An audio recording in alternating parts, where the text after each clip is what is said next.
Alors dans cet exercice, le but va être de simplifier une fraction qui paraît assez compliquée comme ça. Donc le premier truc à faire quand on veut simplifier une fraction, c'est de faire la décomposition en facteur premier des deux nombres qui composent cette fraction. Donc on va commencer avec le numérateur, donc 18522. Donc on va en faire sa décomposition en facteur premier, donc on a déjà vu comment on fait ça, là on va faire pour lui. Donc on voit que ça se termine par 2, c'est un nombre pair, donc c'est divisible par 2. Donc c'est 2 fois 9261. 9261 pour le coup, c'est pas un nombre pair, donc c'est pas divisible par 2. Donc on va voir est-ce que c'est divisible par 3. Donc pour ça, on rappelle, pour savoir si un nombre est divisible par 3, on fait la somme des chiffres qui composent ce nombre. Si cette somme est divisible par 3, le nombre est divisible par 3, sinon c'est pas le cas. Donc là on va voir. Donc 9 plus 2, ça fait 11, plus 6, ça fait 17, plus 1, ça fait 18. 18 c'est 3 fois 6, divisible par 3. Donc 9261 est divisible par 3, et ça nous fait 3 fois 3087. Pareil, on va tester si 3087 est divisible par 3. On fait la somme de ces chiffres. Donc 3 plus 0, bon bah ça fait 3. Plus 8, ça fait 11. Plus 7, ça fait 18. On vient de le voir, 18 divisible par 3.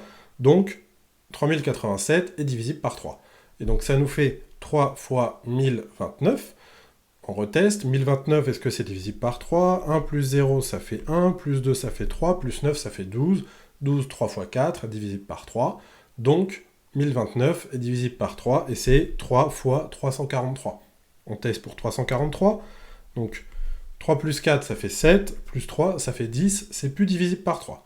Donc, on a fini de voir la divisibilité par 3. Maintenant, on va voir le nombre premier suivant, qui est 5. Donc, est-ce que c'est divisible par 5 ? Donc, ça se termine par un 3, donc c'est ni un 5 ni un 0, donc c'est pas divisible par 5. Le nombre premier suivant, c'est 7.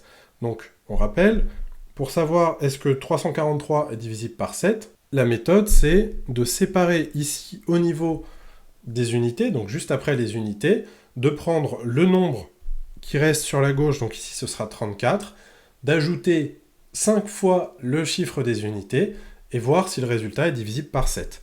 Donc là, c'est ce qu'on va faire.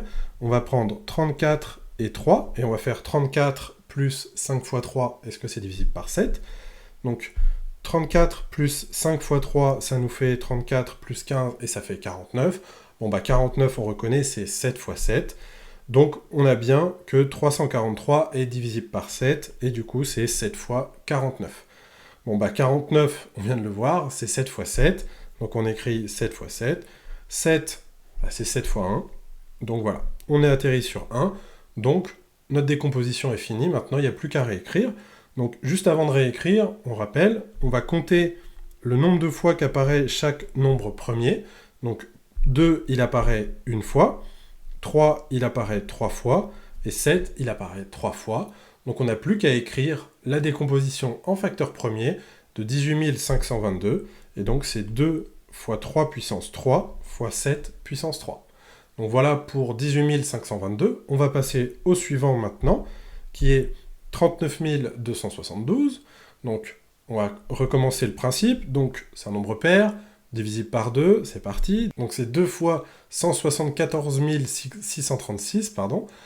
Et ça, pareil, c'est un nombre pair, donc on divise par 2, ça nous fait 2 fois 87 318, toujours nombre pair, donc on divise par 2, ça fait 2 fois 43 659, nombre impair, donc on sait qu'on a fini avec la divisibilité par 2, on va tester la divisibilité par 3. Donc on va additionner tout ça, donc 4 et 6, ça nous fait 10, 3 et 5, ça fait 8, donc plus les 10, 18, plus 9, 27. 27, c'est 3 fois 9, donc divisible par 3. Donc, 43 659 est divisible par 3. C'est parti, ça nous fait 3 fois 14 553. On reteste. Donc là, on a 5 plus 5, ça fait 10. Plus 1, ça fait 11. Plus 4, ça fait 15. Plus 3, ça fait 18. Divisible par 3. Donc c'est parti, ça nous fait 3 fois 4851. On reteste encore. Donc ça fait 4 plus 8, ça fait 12, plus 5, ça fait 17, plus 1, ça fait 18, encore une fois. Donc ça nous fait 3 fois 1617, et 1617, on va encore tester. Donc 1 plus 6, ça fait 7, plus 7, 14, plus 1, 15. 15, c'est 3 fois 5. Donc encore divisible par 3. Ce qui nous fait 3 fois 539. On teste encore. Donc 5 plus 3, ça fait 8. 8 plus 9, ça nous fait 17. 17, c'est pas divisible par 3. Donc on a fini avec la divisibilité par 3. On regarde maintenant 5. Donc ça se termine par un 9. C'est pas divisible par 5 parce que c'est ni 0 ni 5. Donc on va tester la divisibilité par 7. Donc pareil, est-ce que 539 est divisible par 7 ? Toujours le même critère, on va séparer ici 53 et 9. On va tester est-ce que 53 plus 9 fois 5 est divisible par 7. Donc on va voir. 53 plus 9 fois 5, ça fait 98. Alors 98, donc soit on le sait, soit on fait le même critère pour voir si c'est divisible par 7. On sépare ici, donc on a 9 et 8 cette fois-ci. Donc on va faire 9 plus 8 fois 5, est-ce que c'est divisible par 7 ? Donc 9 plus 8 fois 5, ça fait 49. 49, c'est 7 fois 7, donc c'est divisible par 7. Ce qui veut dire que 98 est divisible par 7, donc que 539 est divisible par 7. Et donc 539, c'est 7 fois 77. Donc 77, bon bah là clairement c'est divisible aussi par 7. Ça nous fait 7 fois 11. Et 11, bah, c'est un nombre premier, donc c'est 11 fois 1. Et on a fini notre décomposition. Alors pareil que tout à l'heure, l'étape d'après c'est de compter combien de fois apparaît chacun des nombres premiers dans la décomposition.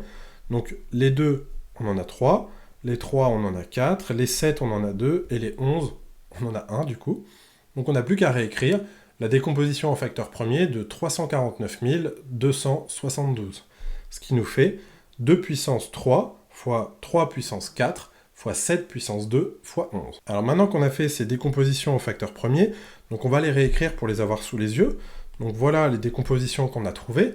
Maintenant, on rappelle qu'on voulait simplifier la fraction.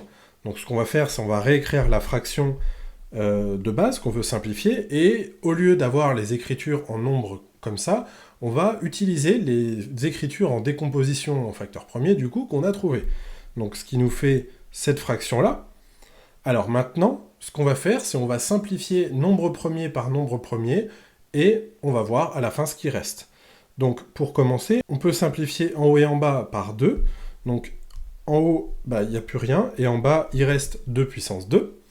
Ensuite, on voit qu'on peut simplifier par, à chaque fois, du coup, c'est le plus petit des deux, donc on peut simplifier par 3 puissance 3. Donc au-dessus, il reste rien, et en dessous, il reste 3. Ensuite, on voit qu'on peut simplifier par 7 puissance 2. En dessous, il va rester rien, et au-dessus, il reste 7. Et 11, il n'y a pas de 11 au-dessus, donc on ne va pas pouvoir simplifier par 11 ou une puissance de 11. Donc on n'a plus qu'à réécrire ce qui reste. Donc au-dessus, il reste 7, et en dessous, du coup, il reste 2 puissance 2 fois 3 fois 11. Donc voilà, notre fraction est simplifiée. On va juste la réécrire en développant un peu ce calcul pour que ce soit un peu plus lisible. Et donc ça nous fait 7 sur 132. Donc la version réduite de la fraction de départ 18 522 sur 349 272, c'est 7 sur 132.